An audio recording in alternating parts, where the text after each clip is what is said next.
الحمد لله رب العالمين والصلاة والسلام على رسوله الكريم وعلى آله وصحبه ومن سار على نهجه إلى يوم الدين وسلم تسليما كثيرا أما بعد. حدیث نمبر 41 لیتے ہیں،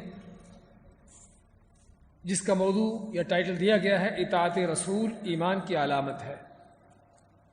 آپ صلی اللہ علیہ وسلم کی اطاعت اور فرمانبرداری جو ہے یہ ایمان کی علامت ہے. عن ابی محمد عبد الله بن عمرو بن العاص رضی اللہ عنہما قال قال رسول الله صلی اللہ علیہ وسلم لا يؤمن احدكم حتى يكون هواه تبعا لما جئت به. لا يؤمن احدكم، تم میں سے اس وقت تک کوئی مومن نہیں ہو سکتا حتى يكون هواه، جب تک اس کی دلی خواہشات، ہوا کے معنی اس کی خواہشات، دلی خواہشات کیا ہو جائیں؟ تبعاً تابع ہو جائیں. تابع ہو جائیں کس کے؟ لما، اس کے جئت بھی جو میں لے کے آیا ہوں، یعنی جو شریعت، جو دین قرآن و سنت میں لے کے آیا ہوں. جب تک کسی انسان کی خواہشات، اس کی دلی تمنائیں اس شریعت کے مطابق نہ ہو جائیں، قرآن و سنت کے تابع نہ ہو جائیں، اس وقت تک وہ مومن نہیں ہو سکتا. امام نووی رحمۃ اللہ علیہ فرماتے ہیں حدیث حسن صحیح رویناہ فی کتاب الحجہ باسناد صحیح. امام نووی رحمۃ اللہ فرماتے ہیں کہ حدیث حسن صحیح ہے، جس کو ہم نے کتاب الحجہ، ان کی کتاب جس نے اس کو روایت کیا ہے صحیح سند کے ساتھ. لیکن امام نووی رحمۃ اللہ علیہ کا یہ کہنا جو ہے، اس پر علماء نے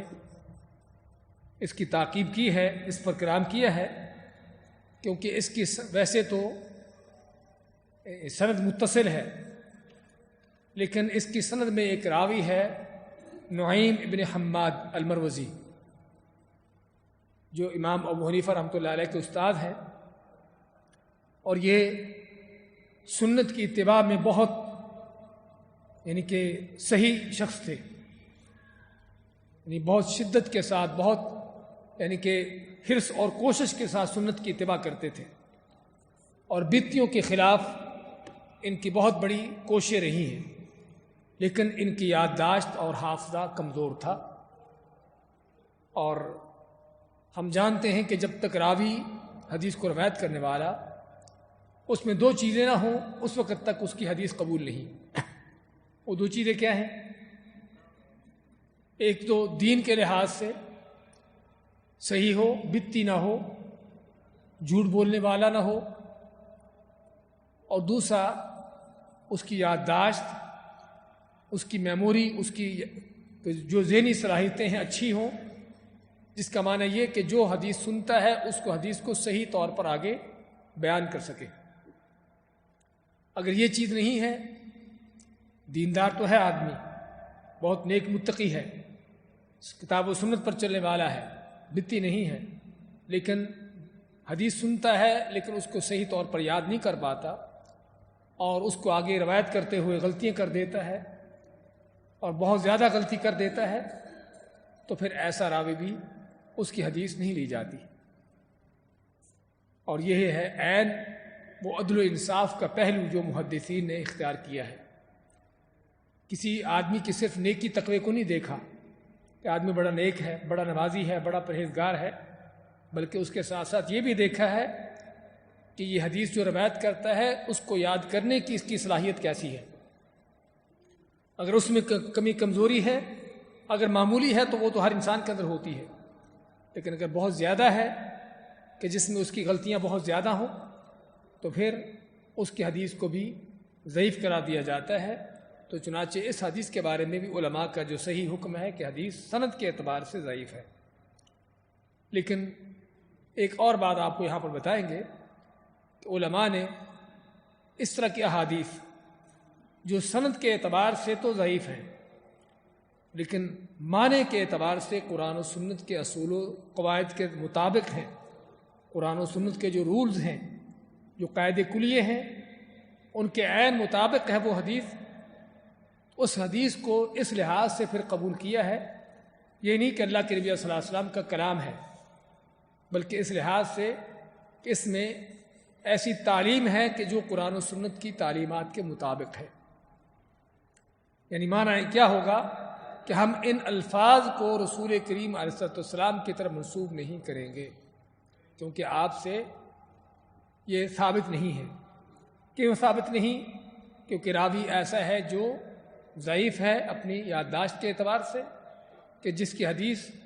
جو حدیث کے رولز ہیں اس کے مطابق وہ قبول نہیں کی جاتی. لیکن چونکہ حدیث قرآن و سنت کے اصول و قواعد کے مطابق ہے، اس میں کوئی خلاف ورزی نہیں ہے، تو اس لحاظ سے اس کا معنی صحیح ہے. اس کو کہتے ہیں کہ معنی کے لحاظ سے صحیح ہے، اگرچہ سند کے لحاظ سے وہ ضعیف ہے. تو اس لیے علماء نے اس حدیث کو یعنی قبول کیا ہے، اس کے معنی بیان کیے ہیں، اور اس سے حاصل ہونے والی جو چیزیں ہیں ان کو آگے بیان کیا ہے. اور یہ حدیث جو ہے اپنے معنی کے اعتبار سے بہت عظیم حدیث ہے، بلکہ قرآن کریم کی 10 آیات اور 10 حدیثیں اس کی تائید کرتی ہیں. اور وہ کیا ہے کہ اس وقت تک وہ مومن مسلمان نہیں ہو سکتا جب تک اس کی دلی خواہشات اللہ کے دین کے مطابق نہ ہو جائیں. آپ سب جو فرماتے ہیں کہ میرے لائے ہوئے دین، وہ دین کون سا ہے؟ اللہ کا دین، آسمان سے آنے والی وحی قرآن و سنت، جب تک اس کے تابع نہ ہو جائیں اس وقت تک وہ مومن نہیں ہو سکتا. مومن نہ ہونے کا معنی کیا وہ سرے سے مومن نہیں ہے؟ کیا کافر ہے، ایمان سے خارج ہے، یا مومن ہے لیکن کامل ایمان نہیں ہے؟ دونوں ہی چیزیں ممکن ہیں. دونوں ہی چیزیں ممکن ہیں کہ بعض اوقات کوئی شخص دین سے اس قدر اعراض کرتا ہے، اس قدر منہ پھیرتا ہے، اس قدر دین سے روگردانی کرتا ہے کہ بالکل قرآن و سنت کو کسی خاطر میں لاتا ہی نہیں. دنیا داری میں پڑا ہے یا اس کا دین خود ساختہ دین ہے، تو کوئی شک نہیں کہ ایسا شخص، اس کا یہ دین سے اعراض کرنا کفر ہے، مرتد ہونا ہے، دین سے خارج ہے. ایسے ہی وہ شخص بھی جو قرآن و سنت کی مخالفت کرتا ہے، نبی اکرم صلی اللہ علیہ وسلم کے طریقے کی مخالفت کرتا ہے اسلام کی بنیادی چیزوں کے اندر، عقیدے میں، وہ قرآن و سنت کے خلاف عقیدے پر چل رہا ہے، نبی کریم صلی اللہ علیہ وسلم اور صحابہ کے مخالف عقیدے پر چل رہا ہے، تو کوئی شک نہیں کہ اس کی یہ مخالفت بھی کوئی چھوٹی موٹی نہیں بلکہ بہت بڑا کفر ہے، دین سے خارج کر دینے کے مترادف ہے. اس لیے جو آپ نے فرمایا کہ اس وقت تک مومن نہیں، تو یہ سرے سے مومن نہیں، ایسا شخص کافر ہے. لیکن بعض اوقات ایک آدمی عموماً کتاب و سنت کی تعلیمات کو لے رہا ہے، قبول کر رہا ہے، اس پر چل رہا ہے، اور اس کی کوشش بھی ہے قرآن و سنت پر چلنے کی، لیکن کسی خاص معاملے میں اس نے اپنی دلی خواہشات کے مطابق چل پڑا، کسی خاص بات میں جس کا تعلق دین کی بنیادی اصولوں سے نہیں ہے، عقیدے سے نہیں ہے، تو وہاں پر اس نے اپنی کسی جو دل کی اس کی تمنائیں ہیں یا کسی کی بات کو لے کر قرآن کی آیت کو اس پر عمل نہ کیا یا کسی حدیث کو اس پر عمل نہ کیا، اس لحاظ سے کہ یہ فلاں نے بات کہی ہے یا فلاں کی طرف سے یہ قول ہے اور یہ بھی اچھا لگتا ہے، اس لحاظ سے اس نے یعنی قرآن و سنت کی مخالفت کا اس کے اندر جذبہ نہیں ہے، تو ہم اس کو نہیں کہیں گے کہ یہ مرتد ہے یا کافر ہے، اصل میں مسلمان ہے، لیکن اس کے اندر اسی قدر کمزوری ہے ایمان کی جس قدر وہ کتاب و سنت پہ چلنے پر اس کے اندر کمزوری ہے. یعنی ہم دوسرے الفاظ میں کہیں گے کہ جو دین کے فرعی احکامات ہیں، عام مسائل ہیں، کسی ایک مسئلے میں اس نے کسی سنت پر عمل نہ کیا یا اپنی دل کی دلی خواہشات کے مطابق کو برائی کا کام کر لیا، جو کہ عام طور پر انسانوں کے اندر ہوتا ہے، تو کیا ہم اس کو کہہ دیں کہ برائی کرنے، گناہ کرنے سے کافر ہو گیا ہے؟ نہیں، کافر نہیں ہے. اگرچہ گناہ کبیرہ گناہ بھی ہوگا تب بھی ہم اس کو کہیں گے یہ فاسق ہے اپنے اس کبیرہ گناہ کی وجہ سے، لیکن اپنے اصل جو ایمان اس کے دل کے اندر ہے اس وجہ سے مومن ہے. تو اس لحاظ سے ہم کہیں گے کہ اس کا ایمان مکمل نہیں ہے. لا یؤمن یعنی مکمل ایمان نہ ہوگا، تو اس لیے دونوں چیزیں اس میں ہو سکتی ہیں کہ یا تو ایسا ایمان نہ ہونا کہ جو کفر تک پہنچا دے انسان کو، کہ جب دین کی بنیادوں ہی کے خلاف ہو اور دین سے بالکل بے روی ہو، روگردانی ہو، اور اگر کسی ایک آدھ مسئلے کے اندر، کسی چند مسائل کے اندر، اور بھی عام جو مسئلے ہیں دین کے بنیادی مسائل نہیں ہیں، اس میں اگر اس نے اپنی دلی خواہش کے مطابق کوئی حدیث چھوڑ دی، کوئی سنت پر عمل نہ کیا، یا کوئی برائی گناہ کر لیا دلی خواہشات کے پیچھے چلتے ہوئے، تو گناہ گار ضرور ہے وہ اس وجہ سے، لیکن ایمان سے خارج نہیں ہوگا۔ یہ وہ اہم بات ہے جسے ہمیں سمجھنے کی ضرورت ہے، کیونکہ اس معاملے میں بعض لوگ جو گمراہی کا شکار ہوتے ہیں وہ کیا ہے کہ بعض تو بالکل ہی کسی گناہ پر بھی ایمان سے خارج کر دیا، جو خوارج کا عقیدہ اور ان کا انداز ہے کہ کسی بھی گناہ پر، کسی بھی حدیث کو نہ لینے پر اسلام سے خارج کر دیا، چاہے اس نے حدیث کسی تعویل کی بنیاد پر کسی وجہ سے سمجھا ہو کہ اس حدیث کے مقابلے میں کوئی دوسری حدیث بھی ہے، اگرچہ وہ حدیث ضعیف ہو فرض کرو،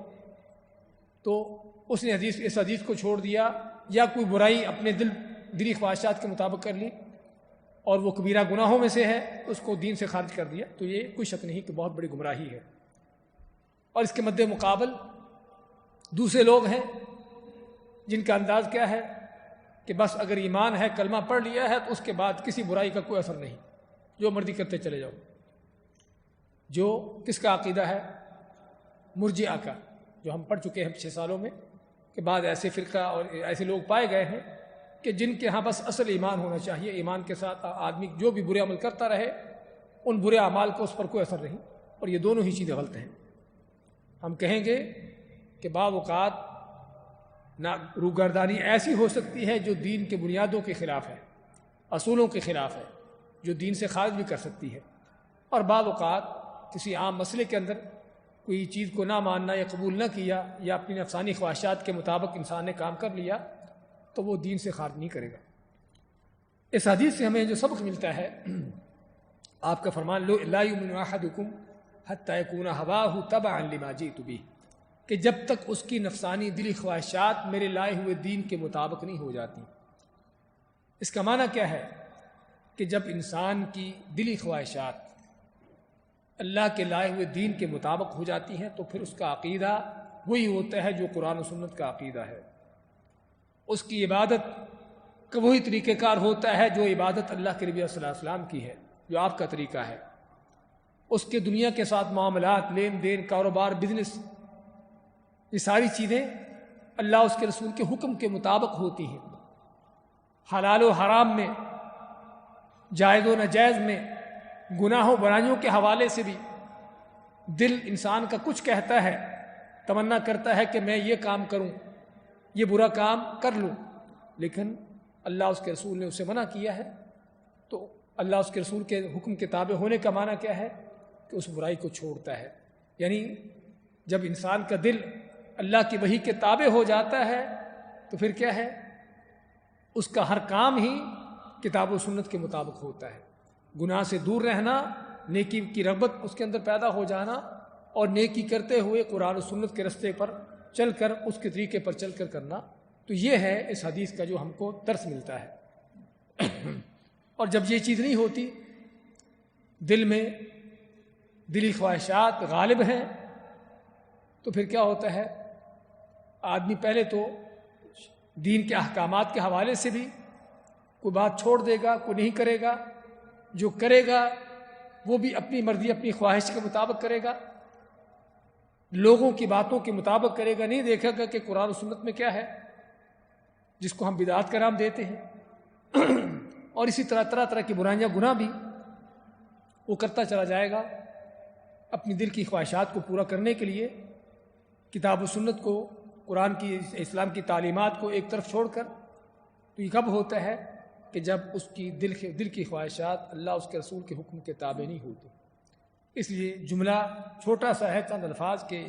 یہ حدیث ہے، لیکن اس کے اندر ہمیں بہت بڑی تعلیم دی گئی ہے، اور وہ کیا ہے کہ اپنے آپ کو، اپنے دل کی خواہشات کو اللہ اس کے رسول کے حکم کے تابع کرتے رہا۔ یہ ہے اصل ایمان، اس کے بغیر ایمان نہیں ہے۔ اور ہر چیز میں ہی اللہ اس کے رسول کے حکم کو نافذ کرنا، اس کو مقدم کرنا، اپنی دل خواہشات کو پیچھے چھوڑنا۔ اور اس حدیث سے ہمیں جو ایک سبق، بہت بڑا سبق ملتا ہے، وہ کیا ہے کہ جہاں پر قرآن و سنت آ جائے، جہاں پر وحی کی بات آ جائے، وہاں پر عقل کا کوئی دخل نہیں، وہاں پر عقل کو نہیں چلانا کہ میری عقل یہ کہتی ہے، میرا یہ خیال ہے، میں یہ سمجھتا ہوں۔ جب قرآن و سنت کی بات آ جائے تو وہاں پر ایک مسلمان کا، مومن کا فرض بنتا ہے کہ وہ قرآن و سنت کی بات کو لے، اس پر چلے، اپنی عقل نے دیکھے کہ میری عقل کیا کہتی ہے، میری رائے کیا ہے، کیونکہ اپنی رائے کو مقدم کرنا یہ اس کے خلاف ہے۔ اسی طرح اس حدیث سے ہمیں جو بات ملتی ہے کہ دل کی خواہشات دو طرح کی ہیں۔ اگرچہ ہوا کا لفظ جو اس حدیث میں آیا ہے، حتی یکون ہواہ، ہوا کا لفظ عام طور پر غلط ارادوں پر استعمال ہوتا ہے، لیکن اس حدیث میں ہمیں معلوم ہوا کہ ہوا کا لفظ جو دلی خواہشات ہیں یہ اچھی بھی ہو سکتی ہیں اور بری بھی ہو سکتی ہیں۔ اگر اس کی دلی خواہشات قرآن و سنت کے تابع ہیں تو عین اللہ کا دین ہے، اور اگر اس کے مخالف ہیں تو اللہ کے دین کے مخالف ہیں، یعنی دلی خواہشات اچھی بھی ہو سکتی ہیں اور بری بھی ہو سکتی ہیں۔ تو یہ تھے اس حدیث کے بڑے بڑے جو ہمیں سبق ملتے ہیں، اور جس طرح ہم نے بتایا ہے کہ اس حدیث کی تائید قرآن کریم کی کئی ایک آیات سے ہے، جس میں اللہ تعالیٰ کا فرمان قُلْ إِن كُنتُمْ تُحِبُّونَ اللَّهَ فَاتَّبِعُونِي يُحْبِبْكُمُ اللَّهُ، کہہ دیجئے کہ اگر تم اللہ سے محبت کرتے ہو تو کیا ہے، اس کا طریقہ کیا ہے، فَاتَّبِعُونِي، میری اتباع کرو۔ آپ صلی اللہ علیہ وسلم کی اتباع کس میں ہے؟ آپ کے لائے ہوئے وحی کے ساتھ، قرآن کے پر چلنے میں، آپ کی سنت کو اپنانے میں۔ اس سے کیا ملے گا؟ یحببکم اللہ ویغفر لکم ذنوبکم، اللہ تم سے محبت کرے گا اور تمہارے گناہوں کی بخشش کر دے گا۔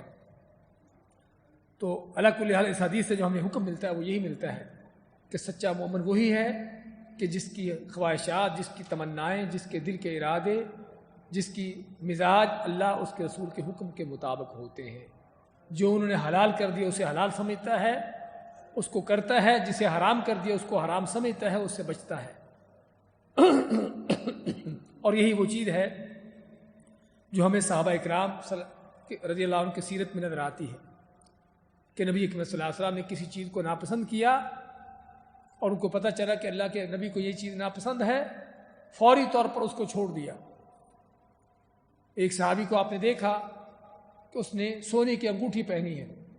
آپ نے انگوٹھی اس کی نکالی اور پھینک دی، اور فرمایا کہ تم میں سے کوئی آگ کا انگارہ پہنے پھرتا ہے، یعنی اس کو اس بات پر ملامت کی، اس کو پھینک دیا۔ اور اللہ کے نبی صلی اللہ علیہ وسلم جب چلے جاتے ہیں تو بعض صحابہ نے اس کو کہا کہ یہ انگوٹھی لے لو، پہنو نہیں، لیکن اس کو بیچ کر کو اور اس سے فائدہ اٹھا لو۔ تو اس صحابی نے کیا کہا کہ میں وہ انگوٹھی کیسے اٹھا سکتا ہوں جسے اللہ کے نبی نے پہن دیا ہو۔ حالانکہ عقلی طور پر آدمی کہہ سکتا ہے ابھی ٹھیک ہے آپ نے پہننے سے منع کیا ہے، اس انگوٹھی کو بیچنے، اس سے کوئی اور فائدہ اٹھانے سے منع نہیں کیا، اور یہی صحابہ کرام اس کو بتا رہے تھے۔ لیکن کس قدر جذبہ ہے آپ کی اطاعت کا، آپ کی اطاعت کا کیا جذبہ ہے کہ آپ نے ایک چیز کو جب ناپسند کر لیا تو اس دوبارہ اس چیز کو لینا ہی انہوں نے گوارا نہ کیا۔ اور اس طرح کی دسیوں مثالیں آپ کو صحابہ کرام کی سیرتوں میں نظر آئیں گی، جس سے پتہ چلتا ہے کہ اللہ کے نبی صلی اللہ علیہ وسلم کی سچی اطاعت کرنے والے کون لوگ تھے۔ بارک اللہ فیکم و جزاکم اللہ خیر۔